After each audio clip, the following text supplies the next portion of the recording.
नमस्कार. RRC नेटवर्कच्या latest बातमीपत्रात आपले स्वागत. अशा आहेत आजच्या हेडलाईन्स. हेडलाईन्स प्रस्तुत करता Marcus the readymade multibrand showroom. सर्वोत्तम quality, fresh stock, latest designs, reasonable rate. LRT college road, Raghuvanshi Mangal Karyalay के बाजू में, अकोला. सरोपचार मध्ये घरगुती सिलेंडर घोटाळा, पुरवठा विभाग टाकेल का धाड, व्यावसायिक सिलेंडर गेले कुठे?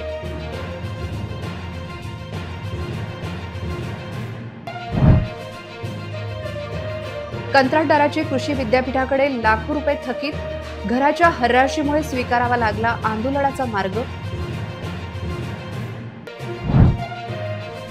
दुचाकी चालकांना वेळीच आवरणे गरजेचे, उड्डाणपुलावर झाला भीषण अपघात, गाड्या चेंदामेंदा.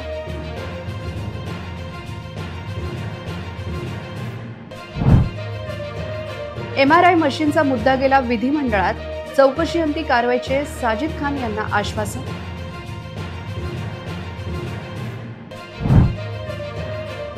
त्या 6,500 लाडक्या बहिणींकडे 4 व्हीलर, लाडक्या बहिणींचा लाभ घेणे टाळले नाही तर कारवाई. आता सविस्तर बातम्या. सरोपचार व वैद्यकीय महाविद्यालयात सिलेंडरचा घोटाळा असून रुग्णांसाठी तयार करण्यात येणाऱ्या जेवणात तर मोठ्या प्रमाणात अनियमितता असून थेट आता घरगुती गॅस सरोपचारमध्ये वापरला जात आहे. या ठिकाणी पुरवठा विभाग कारवाई का करत नाही असा प्रश्न अनुत्तरित आहे. सरोपचार रुग्णालयात रोज हजारो रुग्णांचे जेवण तयार केले जाते. अकोला सरोपचार रुग्णालयाच्या आहार विभागात घरगुती वापराच्या सिलेंडरचा वापर होत असल्याची माहिती सूत्रांकडून प्राप्त झाली. रुग्णालयात शासन नियमानुसार 19 किलोचे मोठे व्यावसायिक सिलेंडरचा वापर करणे कायद्यानुसार बंधनकारक आहे. आहार विभागातील कर्मचारी घरगुती वापराच्या सिलेंडरची हेराफेरी करतात व शासनाच्या निधीतून बेकायदेशीर सिलेंडर खरेदी होते कशी हा प्रश्न निर्माण होत आहे. जीवनावश्यक वस्तू कायद्यानुसार घरगुती वापराचे सिलेंडर रुग्णालयात वापरल्यास जिल्हा पुरवठा अधिकारी यांनी पथक तयार करून हे सिलेंडर जप्त करावे व जीवनावश्यक वस्तू कायद्यानुसार पोलीस स्टेशनमध्ये गुन्हा दाखल करावा असा नियम आहे. परंतु या गंभीर प्रकाराकडे जिल्हा पुरवठा अधिकारी कार्यालयाचे दुर्लक्ष होत आहे. आहार कक्षामध्ये प्रशासनाने एकूण 15 घरगुती सिलेंडर बेकायदेशीर खरेदी केल्याची माहिती आहे. तरी या प्रकरणात पोलीस प्रशासन व पुरवठा विभागाने गुन्हा दाखल करण्याची गरज आहे.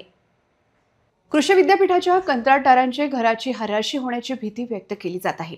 उपोषण करून प्रश्न सुटत नसल्याने घराची हर्राशी झाल्यास आत्मदहनाचा इशारा या कंत्राटदाराने दिला आहे. दरम्यान विद्यापीठात काही प्रकरणात अनागोंदी सुरू असून एकाला त्यात निलंबित केल्याची माहिती आहे. कृषी महाविद्यालय व वनस्पतीशास्त्र विभाग येथील देयकाबद्दल व मागील 5 ते 6 वर्षांपासून थकीत देयकाबद्दल वारंवार मागणी करून देखील ते मिळत नाही. सुमारे 19 लाखांचे बिल विद्यापीठाकडे प्रलंबित आहे. असे असताना संतोष म्हातरमारे यांनी उपोषण सुरू केले, पण आश्वासन देत ते थांबविण्यात आले. पण या दरम्यान संतोष म्हातरमारे यांच्या घराचा लिलाव फायनान्स कंपनीने करण्याचा निर्धार व्यक्त केल्याने संतोष म्हातरमारे यांच्यासमोर मोठा बिकट प्रसंग समोर आला आहे. त्यामुळे त्यांनी आत्मदहनाचा इशारा दिला होता.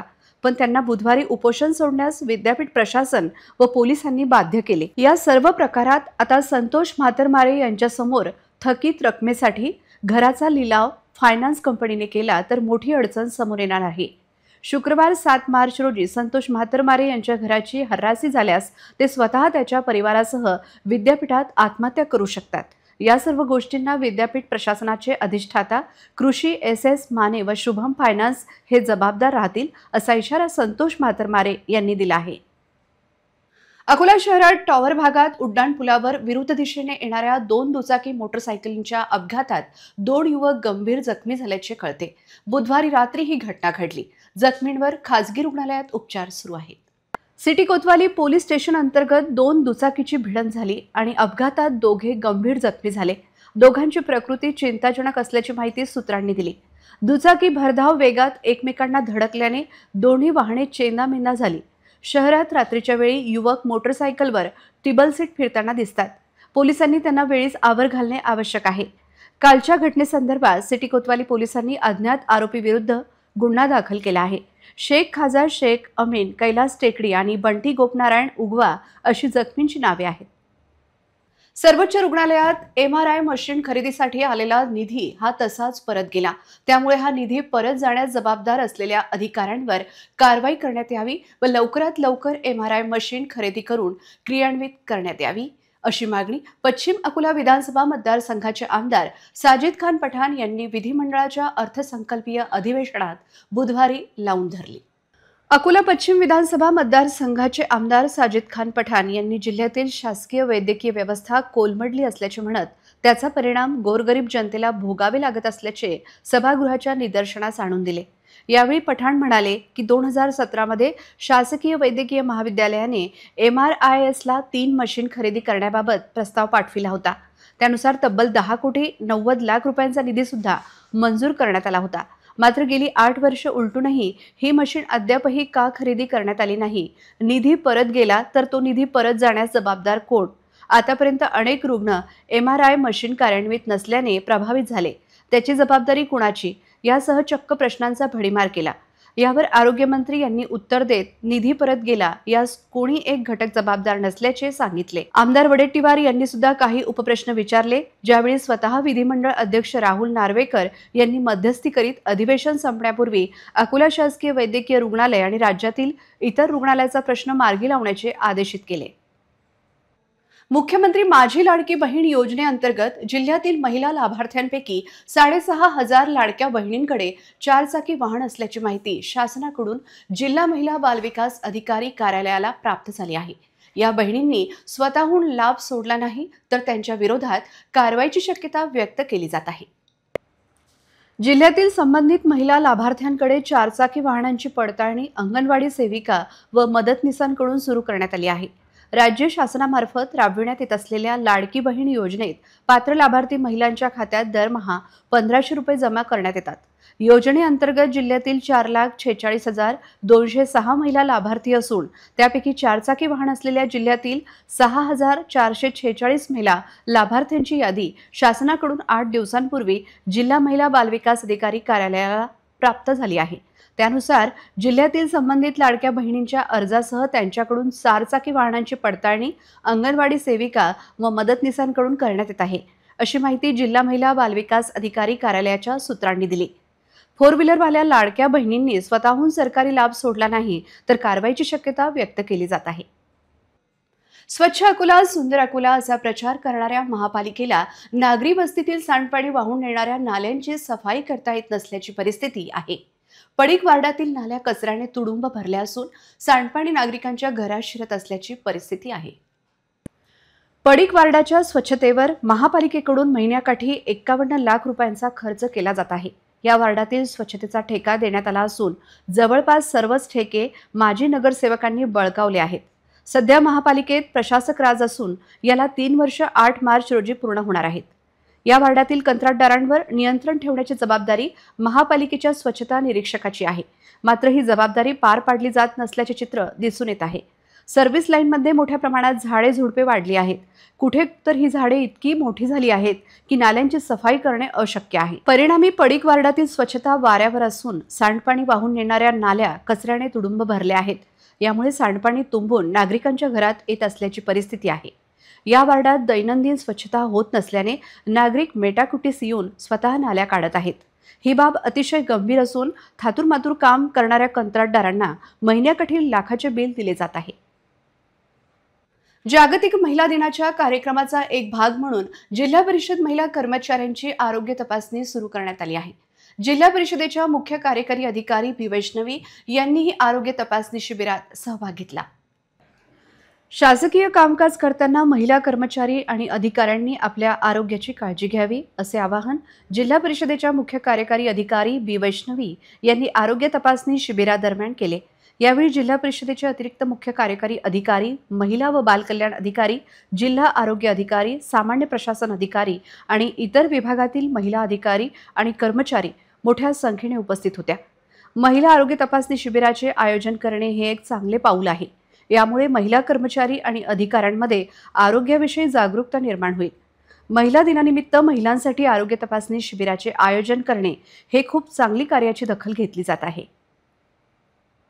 आज आपण जिल्हा परिषद कार्यालयामध्ये जागतिक महिला दिवस निमित्ताने आपण आमच्या ग्रामीण जे DHO साहेब आहे, ग्रामीण नियंत्रणाच्या हेल्थचे डिपार्टमेंटचे HOD आणि आमचे सर्व जिल्हा परिषदचे विभाग प्रमुख मिळून आपण ठरवले होते की आमच्या जिल्हा परिषदमध्ये जेवढे महिला अधिकारी आणि कर्मचारी आहेत त्यांच्या बेसिक मिनिमम मेडिकल टेस्टिंग झाला पाहिजे आणि त्या दृष्टिकोनातून आज सकाळपासून आमचे 10 लोकांचे टीम आलेले आहे इकडे आणि कार्यालयामध्येच आपण त्यांच्या ऑफिशियल ड्युटीज डिस्टर्ब न करता त्यांचे बेसिक जे ब्लड टेस्ट आहेत ते आपण घेतलेले आहे आणि त्यांचे बेसिक मिनिमम BP, शुगर आणि त्याचे लिपिड प्रोफाईल, थायरॉइड, बाकीचे सर्व जे टेस्टिंग आपण करू शकते त्यांचे एक सॅम्पल घेऊन आपण सर्व टेस्ट करत आहोत आणि खरं म्हणजे एक ब्लड सॅम्पल घेऊन आपण त्यांच्या पूर्ण मेडिकल प्रोफाईल एक प्रॉपर फाईल सारखा बनवून आपण कर्मचाऱ्यांना देणार आहोत. धुळवडीला रंग आणि पिचकाऱ्यांचे जसे महत्त्व आहे तितकेच गाठ्यांचे आहे. विशेषतः होळी आणि गुढीपाडवा या सणांच्या दिवशी हमखास गाठ्यांची खरेदी केली जाते. शिवाय उन्हाळ्याची चाहूल लागली की लगेच गाठ्यांची आठवण होते. धुळवडीला रंग आणि पिचकाऱ्यांचे जसे महत्त्व आहे तितकेच गाठ्यांचे आहे. विशेषतः होळी आणि गुढीपाडवा या सणांच्या दिवशी हमखास गाठ्यांची खरेदी केली जाते. शिवाय उन्हाळ्याची चाहूल लागली की लगेच गाठ्यांची आठवण होते. होळीच्या 15 दिवस आधी बाजारात गाठ्या विक्रीसाठी येत असून जवळपास 3 महिने गाठ्यांचे वास्तव्य बाजारपेठेत असल्यामुळे या दिवसात उलाढाल होत असते. यावर्षी सुद्धा मोठ्या प्रमाणावर गाठ्या बाजारात विक्रीला आल्या असून गुढीपाडव्यापर्यंत गाठ्यांची विक्री केली जाते. बाजारपेठेत 100 ते 130 रुपये किलो प्रमाणे गाठी विक्रीला आली आहे. गाठ्या तयार करण्याच्या साच्यात साखरेचा पाक ओतून 3 ते 4 तास ठेवतात. नंतर त्याचे साचे उघडले की वेगवेगळ्या आकाराच्या आकर्षक अशा गाठ्या तयार होत असतात. पूर्वी काही ठराविक गाठ्या तयार करण्याचे ठराविक साचे होते, मात्र आता गाठ्यांचे साचे बदलले आहेत. साखर महाग झाल्यामुळे गाठ्यांच्या किमती वाढल्या आहेत. एका गाठीत 10 ते 12 पदके असतात. एका किलोमध्ये कधी 5 ते 6 गाठा तर कधी एकच गाठी बसते. पांढऱ्या गाठीच्या पदकावर रंगीत फुले तसेच वेगवेगळी पारंपरिक पद्धतीने रंगरंगोटी केली जाते. इतरही घडामोडींचा आपण आढावा घेणार आहोत, मात्र छोट्याशा विश्रांतीनंतर. ना दर महिन्यात रिचार्जची भानगड, ना डाटा पॅक संपण्याचं टेन्शन. आमच्या घरी आहे RRC ब्रॉडबँड कनेक्शन. तुम्ही घेतलाय काही वर्षाचा नवा प्लॅन?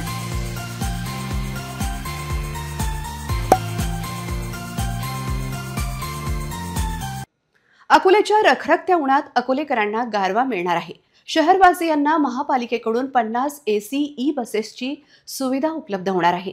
त्यापैकी 42 AC बसेसला मान्यता मिळाली असून एप्रिल महिन्याच्या शेवटी AC बसेस उपलब्ध होण्याची शक्यता आहे. सिटी बस सेवा बंद असल्याने ही सेवा कधी सुरू होते याकडे शहरवासियांचे लक्ष होते, परंतु आता AC बसेस उपलब्ध करून दिल्या जाणार आहेत. अकोल्यातील तप्त उन्हात AC बसेस कितपत उपयोगी राहतील हा प्रश्न आहे, कारण तळपत्या उन्हात AC बसमधून बाहेर पडणे म्हणजे दिव्यातून जावे लागेल. त्या दृष्टीने अकोलेकरांची परीक्षा राहील. एकीकडे आनंद तर दुसरीकडे काळजी राहू शकते. त्यामुळे शहरवासियांना लवकरच प्रदूषणमुक्त AC बसेसने प्रवास करता येणार आहे. दरम्यान ऑटो रिक्षा चालकापासून होणाऱ्या त्रासापासून सुद्धा आता काही दिलासा मिळणार आहे. अकोला जिल्ह्यातील एका जिल्हा परिषद शाळेच्या मास्तराने कमालच केली आहे. 5 वाजेपर्यंत असणारी जिल्हा परिषद शाळेला इथला गुरुजी थेट दुपारी 2 वाजताच कुलूप ठोकायचा. विशेष म्हणजे गेल्या अनेक महिन्यांपासून हा प्रकार सुरू होता. जिल्ह्यातील जवळखेड गावातील झेडपीची प्राथमिक शाळा आहे. या शाळेत 27 विद्यार्थी आहेत. मात्र या शाळेत एकच शिक्षक कार्यान्वित आहेत, कारण काही महिन्यांपूर्वीच इथल्या महिला शिक्षिका या सेवानिवृत्त झाल्या आहेत. तेव्हापासून या शाळेत अद्यापही शिक्षक आला नाही. दुसऱ्या शाळेवरून इतर शिक्षक इथल्या विद्यार्थ्यांना शिकवण्यासाठी येतो, मात्र तोही शिक्षक दुपारी 2 वाजेपर्यंत शाळा चालवतो. सायंकाळी 5 वाजेपर्यंत चालणारी जिल्हा परिषद शाळा आता थेट दुपारी 2 वाजता सुटते. त्यामुळे या ठिकाणी शिक्षण घेणाऱ्या विद्यार्थ्यांच्या शिक्षणावर परिणाम होत आहे. संतप्त पालकांनी जिल्हा परिषद शाळेला भेट देत गोंधळ घातला. शाळेतील अनेक खोल्या जीर्ण झाल्या आहेत, तर काही खोल्यांचे छत सुद्धा कोसळले आहे. त्यामुळे 1ली ते 4थीचे वर्ग एकाच खोलीत भरवल्या जात आहेत. त्यातही एकच शिक्षक सर्वांना शिक्षणाचे धडे देत आहे. ते शिक्षण सुद्धा फक्त केवळ 2 तासाचे आहे. अवघ्या 2 तासातील शिक्षणाचे धडे मात्र विद्यार्थ्यांना काही समजेनासेच असल्याची चर्चा सर्वत्र सुरू आहे. हा धक्कादायक प्रकार खुद्द पालकांनी समोर आणला आहे. या संपूर्ण प्रकरणाचा एक अहवाल सादर करत वरिष्ठांना देणार असल्याचे येथील केंद्रप्रमुख सांगत आहेत. तसेच सायंकाळी 5 वाजेपर्यंत शाळा भरवण्याची सूचना देखील देण्यात आल्याची माहिती जिल्हा परिषद शाळेचे केंद्र प्रमुख रवींद्र चौथमल यांनी दिली आहे. संगणक ही शाळा 1 ते 4ची असल्यामुळे संगणक 1 ते 4च्या शाळेला कुठं नाही आहेत आणि वॉटर प्लॅनच्या संदर्भात संबंधित मुख्याध्यापकांना मागणी केली की नाही केली, पण आम्ही त्यांना सूचना दिल्या होत्या. त्यानंतर स्वच्छतागृहाची मागणी त्यांची केलेली आहे. मी परवाच्या दिवशी डिमांड पाठवलेली आहे किंवा पातोंडा, नखेगाव, गरसोळी, जवळखेड, बुद्रुक, खूर्द या गावाला स्वच्छतागृह आवश्यक आहेत. शासन त्या स्तरावरून कारवाई करून 15व्या वित्त आयोगातून ते बांधून देईल असं मला वाटते. पुन्हा एक नजर टाकूया आजच्या प्रमुख घडामोडींवर. हेडलाइन्स प्रस्तुत करता Marcus the readymade multibrand showroom. सर्वोत्तम quality, fresh stock, latest designs, reasonable rate. LRT college road, Raghuvanshi Mangal Karyalay के बाजू में, अकोला. सरोपचार मध्ये घरगुती सिलेंडर घोटाळा, पुरवठा विभाग टाकेल का धाड, व्यावसायिक सिलेंडर गेले कुठे.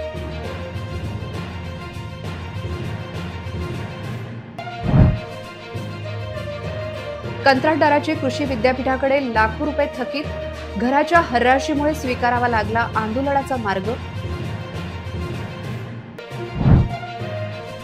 दुचाकी चालकांना वेळीच आवरणे गरजेचे, उड्डाणपुलावर झाला भीषण अपघात, गाड्या चेंदामेंदा.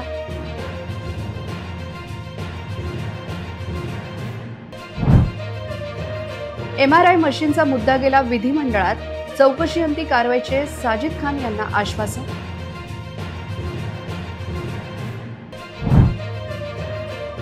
त्या 6,500 लाडक्या बहिणींकडे 4 व्हीलर, लाडक्या बहिणींचा लाभ घेणे टाळले नाही तर कारवाई. बातम्यांसाठी तुम्ही पाहत रहा RRC न्यूज. 2.25 लाख दर्शकांनी RRC डिजिटल अकोला हे YouTube चॅनल सबस्क्राईब केले आहे. तेव्हा तुम्ही कसली वाट पाहत आहात? तुम्ही पण सबस्क्राईब करा आणि बेल आयकॉन क्लिक करत RRCच्या बातम्या निरंतर पहा. पुन्हा भेटूया लेटेस्ट बातम्यांसह नव्या बातमीपत्रात. तोवर नमस्कार.